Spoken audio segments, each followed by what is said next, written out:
Bonjour à tous, c'est l'heure de votre quotidienne Kent Flash et direction ce mardi l'hippodrome de Deauville à l'occasion du prix de Bayeux. C'est un handicap réservé à des chevaux âgés de 3 ans et plus. Ils seront 15 au départ et vont emprunter les 1600 mètres du parcours rectiligne du gazon deauvillais. C'est une épreuve pas si facile que ça à déchiffrer, mais la ligne du 14 juillet à Paris-Longchamp est à mon sens à privilégier. Et on voit ça tout de suite avec mon analyse.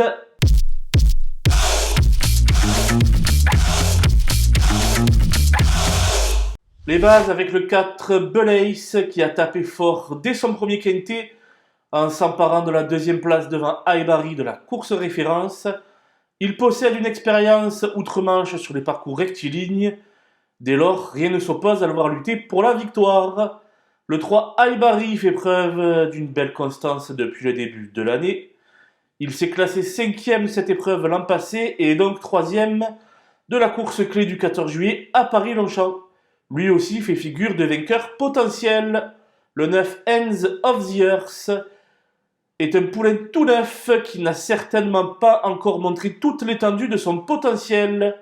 Il représente le tandem Henri-Alex Pantal, Maxime Guyon, souvent en verve dans les quintets. Il affronte ses aînés certes, mais il a les moyens de leur tenir la dragée haute. Les opposants avec le 15 Chouendi qui est toujours maiden après 9 sorties. Il a été moins tranchant lors de ses 2 dernières tentatives que lors de son premier handicap le 9 mai à Chantilly, où il s'était emparé de la 2e place. Cela étant, le terrain sera plus à sa convenance cette fois-ci, et il convient de s'en méfier tout particulièrement. Le 8 Chance alterne les réclamés et les handicaps avec une belle réussite. Il vient de prouver sa compétitivité en 35 de valeur. Dès lors, il représente une possibilité pour les belles places. Le 6 Puerto Madero voit sa situation en poids s'améliorer puisqu'il perd 1 kg sur l'échelle des valeurs. Le terrain sera moins ferme ce mardi et ce sera certainement à son avantage. Lui aussi peut viser une place dans la bonne combinaison du quintet.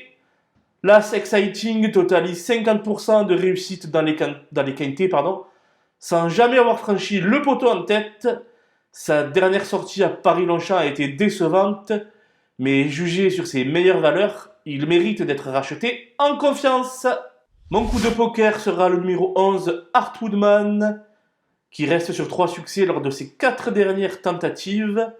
Où va-t-il s'arrêter? C'est la question qu'on peut se poser.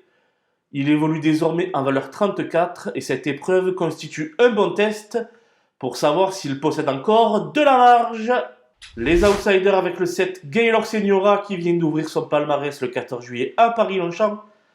La sanction du handicapeur est assez sévère, 2 kg pour une simple encolure.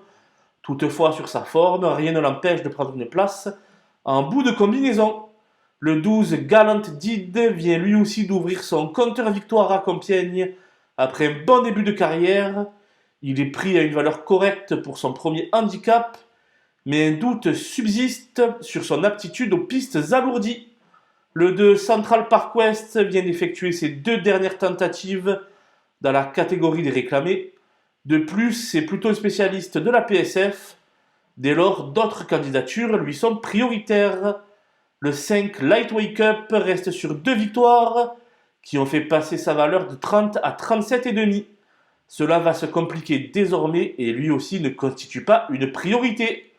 Le 10 Soul Dancer a perdu de sa superbe cette année après une belle fin d'année 2022.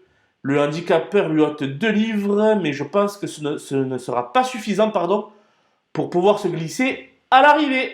Les délaissés avec le 13 Alcamsin qui compte 3 échecs en autant d'apparitions dans les quintets. Il est en forme mais se frotte à une meilleure opposition que lors de ses dernières performances. Sa tâche me semble assez ardue. Enfin, le 14 L'Argent n'a que très peu d'expérience et il va effectuer sa rentrée après 4 mois sans compétition. Dès lors, il vaut mieux le revoir dans d'autres circonstances. Voilà, nous avons passé en revue les 15 partants de ce prix de Bayeux. Je vous laisse avec ma sélection et mes conseils de jeu. Bonjour à tous!